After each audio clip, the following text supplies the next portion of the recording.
a que no hay una normativa, ¿no? No hay una normativa estable, no hay leyes que puedan de alguna manera mantener un periodo o un escenario de 5, 15 o 20 años que se mantengan estables, ¿ok? Una baja en los precios de las materias primas o commodities, ¿no? Hace que, primero, que la región crezca muy poco, ¿sí? Se presume que para el año 2023 solamente vamos a crecer como América Latina un 1.7%, lo cual es bajísimo si consideramos de que solamente el Perú podía crecer anualmente alrededor de 3.8 o 4.2%, ¿ok? Entonces, esto ya es preocupante y esto tarde o temprano va a ser otro caldo de cultivo en una olla separada que va a desatar nuevos estallidos de malestar social, tarde o temprano. El primero, y solamente por poner un ejemplo, va a ser la falta de empleo. La falta de empleo a nivel de Latinoamérica, no solamente por los problemas que acarrea, sino porque ya tenemos tecnologías, ¿no? Que están comenzando a suplir de alguna manera al ser humano. En el tema de la crisis migratoria, yo siempre le llamo la diáspora venezolana. Hemos recibido y han salido de nuestra hermana República de Venezuela buenos y malos elementos, ¿ok? Los malos elementos han incrementado a nivel Latinoamérica la percepción de inseguridad. Esto va de la mano con el aumento de delitos violentos, ¿sí? Cuyos autores son precisamente extranjeros de este país. ¿El resultado cuál ha sido? El resultado ha sido un golpe de xenófobo, ¿correcto? Contra la población venezolana repartida en Latinoamérica, distribuida en Latinoamérica. Conflictos sociales. En nuestro país hemos tenido enfrentamientos ya prácticamente entre el Tren de Aragua, su brazo armado, que son los gallegos, ¿correcto? Y otras organizaciones criminales del puerto del Callao, que es uno de nuestros puertos principales, por ejemplo, con los reservistas, gente que ha servido en las diferentes instituciones armadas, y durante un tiempo se han llevado escaramuzas en distritos como San Juan del Lurigancho, Villa María del Triunfo y Periferia, ¿ok? Recordemos también de que todos estos problemas de alguna manera se van a agravar mucho con la presencia del niño global, ¿ok? Y eso, si hablamos de la inseguridad alimentaria y de alguna manera reconocemos de que en los últimos años, entre el año 2022-2023, el índice de desnutrición en América Latina aumentó en 8.6%, entonces el problema del niño global va a aumentar, ¿sí? La conflictividad que puede existir, ¿ok? Va a afectar definitivamente un sector agrícola, va a definitivamente afectar un sector de infraestructura. ¿Por qué? Porque vamos a tener, ¿no? Climas extremos o de lluvia o de sequía donde no deberían de aparecer, ¿ok? Valgan verdades, pero no sé en países como los de ustedes, los colegas que nos acompañan, pero por ejemplo, yo vengo analizando ya hace varios meses este tema de riesgos estratégicos y si algo con tristeza puedo comentar es que en nuestro país no se está tomando medidas de prevención para recibir este niño global que está prácticamente ya tocando la puerta. Somos, como les dije, somos víctimas de las redes sociales para desinformar, para promover mensajes de odio, para fomentar la polarización política. Estamos sufriendo a nivel Latinoamérica una hiperpolarización tóxica de noticias falsas que van acompañadas de campañas de contaminación informativa para ser usadas solamente como herramienta política. Y esto es una luz roja o una red flag que junto con las anteriores tenemos que ir sumando, considerando y sobre todo tomando en cuenta, ¿sí? Para las futuras decisiones que nosotros podamos tomar a nivel corporativo. El tema de pérdida de competitividad va directamente, eh, lo enfoco, va directamente enlazado con la ausencia de inversión extranjera. ¿Y esto por qué? Por lo que les comentaba hace pocos minutos. Primero, no hay claridad en los marcos regulatorios, ¿ok? No hay claridad en los marcos regulatorios. Hay una discrecionalidad de ciertas agencias administrativas en dar beneficios o quitarlos, ¿sí? De acuerdo a decisiones personales. Y hay una falta de acciones concretas para invitar, para hacer que el inversor extranjero, ¿no?, se quede en nuestra América Latina, se quede en nuestros países, invierta, haga industria, genere trabajo, genere empleo, reduzca el nivel y la tasa de pobreza. En el tema de los ataques cibernéticos, recuerden que el efecto principal de cualquier ataque cibernético siempre va a ser la pérdida de confianza de la entidad, de la corporación, de la empresa que es atacada. ¿Ok? Y esta pérdida de confianza lleva, por ende, a una pérdida de credibilidad. Si es un banco, por ejemplo, que está siempre en la mira de los hackers, el solo hecho de que ya hayan base de datos nuestra como clientes de banco que ya sean comerciadas, ¿no?, en el mercado negro, ya nos deja un poco el sinsabor de vale la pena seguir ahorrando, vale la pena seguir trabajando con este banco o es mejor que nos cambiemos, que todavía estamos a tiempo. Por ejemplo, en nuestro país, en Perú, hay un aproximado de 410.000 ciberataques por día. Por día. Y esta es una cifra oficial. ¿Ok? El problema, que también se lo sumamos a lo que estamos conversando, es que la mayoría de las entidades no es transparente con lo que está sufriendo. ¿Ok?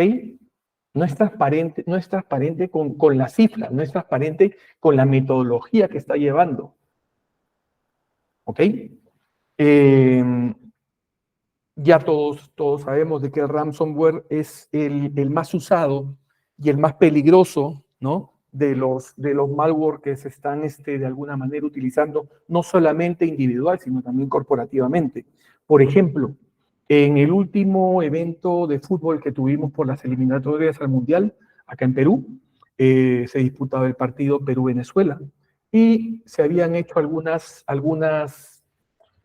actividades extras, aparte del control de entradas, etcétera, y era el de poder nosotros, o bueno, las autoridades peruanas, a través del portal de migraciones, comenzar a detectar de repente gente requisitoria, me refiero a extranjeros, y no necesariamente de un solo país, sino de muchos países en Latinoamérica y del extranjero.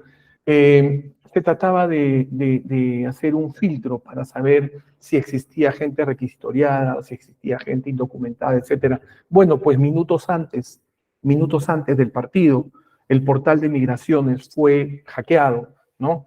Y un mensaje aparecía en pantalla que decía no a la xenofobia, ¿ok? Entonces, esto fue de alguna manera puesto en la opinión pública, ¿sí? Y tengo entendido que no hubo mucha publicidad precisamente por la vergüenza de lo que sucedió. Respecto a la integración regional, no existe un foro, ¿correcto? Un foro que una a los diferentes estados de Latinoamérica y que los ayude o que los integre para dictar un discurso político, ¿sí?, unísono, que lleve a un mismo norte, que pueda y permita desarrollar al continente, ¿sí?, como se quiere.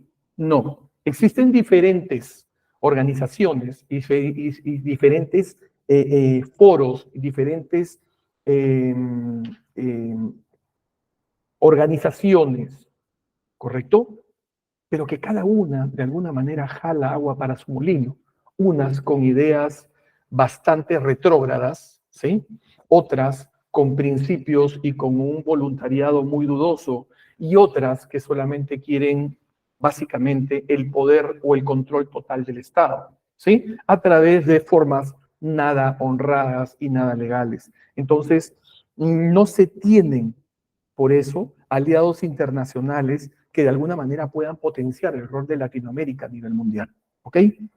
Ahora bien, ya avanzando un poquito más, el menor crecimiento global, ¿sí?, se debe también a una recesión de orden mundial. Globalmente la economía está sufriendo una desaceleración.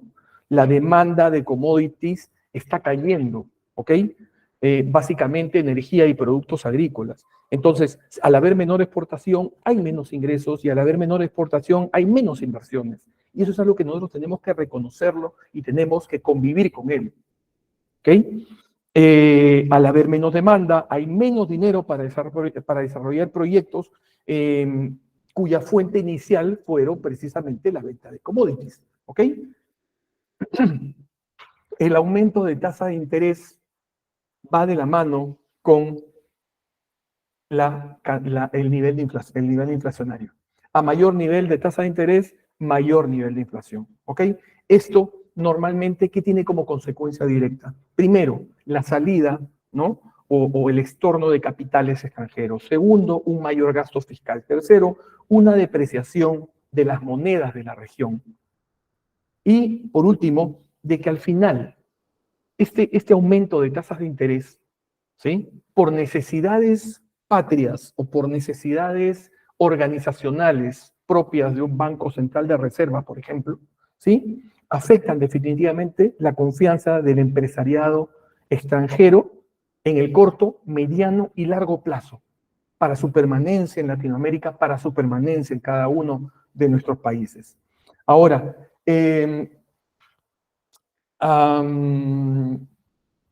la inflación va a continuar, va a afectar a Latinoamérica definitivamente reduciendo su poder adquisitivo. Nuestras monedas van a caer en función de su poder adquisitivo.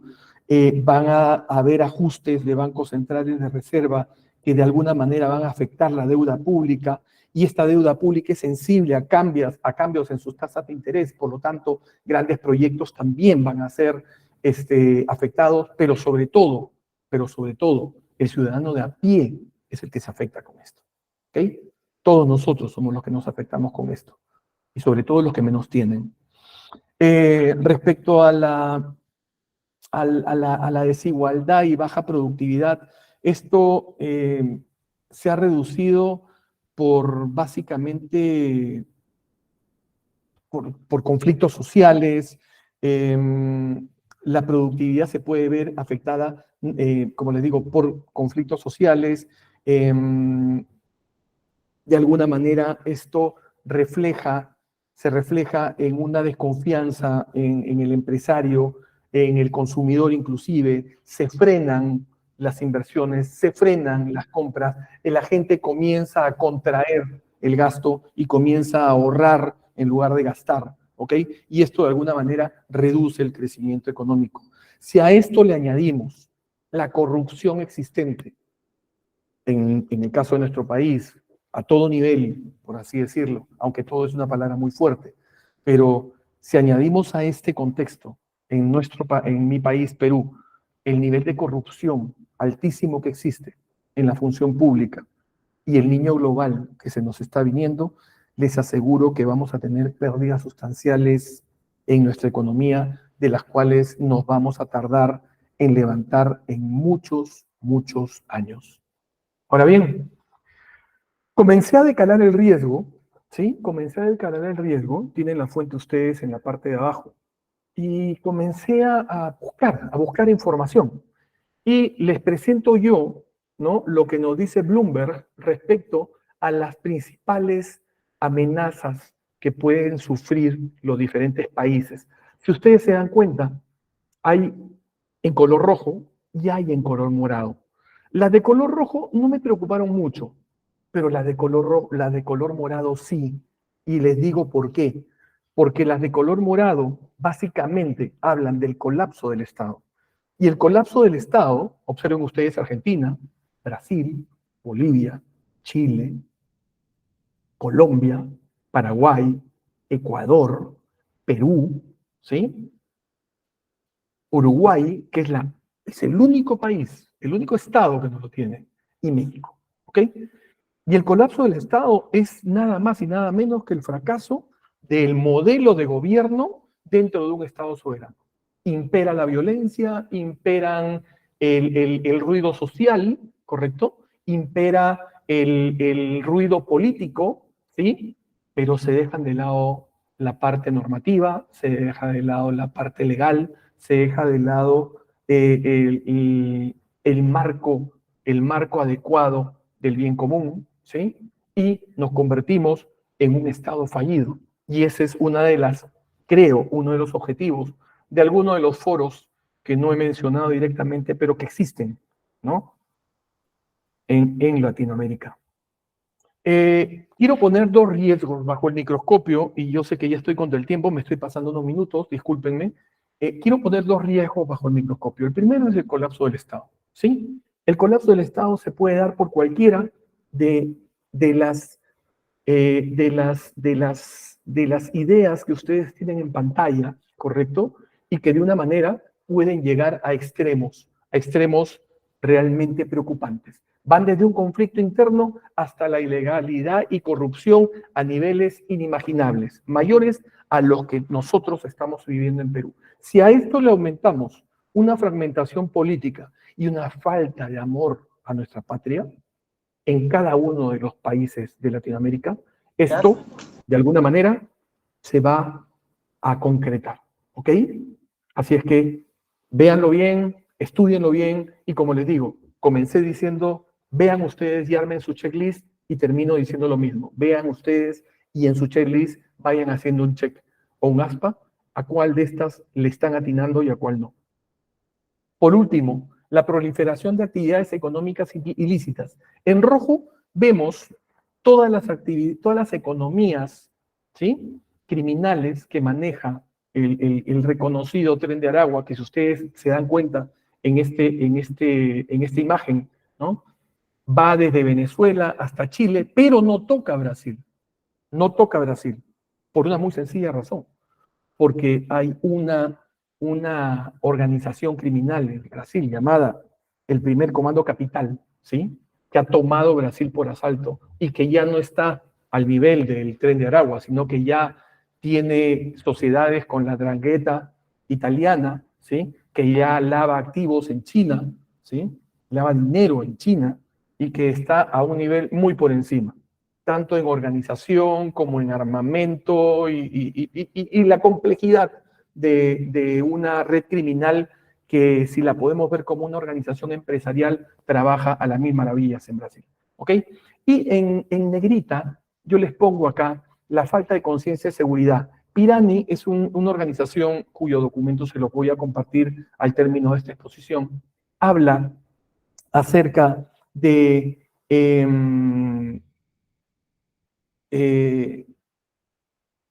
los riesgos, ¿sí?, la evaluación y la gestión de riesgos a nivel Latinoamérica, y habla acerca de varios riesgos. Habla acerca de varios riesgos que hemos conversado hoy día acá, ¿sí? Pero comienza diciendo que el mayor es la falta de conciencia de seguridad. Y esto lo vemos reflejado en la mayoría de las empresas. En mi país, por ejemplo, se está comenzando a contratar a los encargados de protección de activos, de prevención de pérdidas, prácticamente como cabezas de turco, ¿sí? O sea, son fusibles en los cuales, si algo sucede, sencillamente se les despide y que venga el siguiente. Y eso es una total falta de conciencia de seguridad, y de alguna manera manifiesta la poca o la escasa cultura de seguridad que puede tener una empresa, ¿sí?, dentro de un Estado. El niño global, nuevas amenazas emergentes, y esto va a continuar, porque esto no tiene un final. Esto va a continuar conforme se desarrolle en el día a día el nuevo sí digo de cada país, el nuevo sí opino en cada estado, el nuevo sí podría ser de cada uno de nosotros dentro de Latinoamérica. Y me despido con una frase del presidente de México, de López Obrador, ¿no?, que decía: continúa habiendo corrupción, pero ya no es lo mismo. Y lógico, ya no es lo mismo. ¿Por qué? Porque tenemos un Estado de Derecho débil, tenemos un escrutinio de la prensa que está prácticamente comprada, por lo cual también la consideramos muy débil, muy poco crítica. Y una rendición de cuentas del gobierno, que también es débil. ¿Por qué? Porque la corrupción en el resto del estamento público también es débil. Para preparar el diálogo solamente, les dejo dos preguntas que podríamos de repente conversar en base a esto. ¿Cuál cree usted que es el escenario a mediano plazo, 5 años, en su país, bajo el contexto compartido la tarde de hoy? Y la segunda es, ¿qué medidas de prevención de pérdidas serán necesarias asumir para reducir el probable impacto al sector privado de no existir cambio alguno del gobierno de vuestro país? Sin más, me despido, espero no haberme pasado muchos minutos, me disculpan y agradezco a todos eh, em, por su atención. Listo.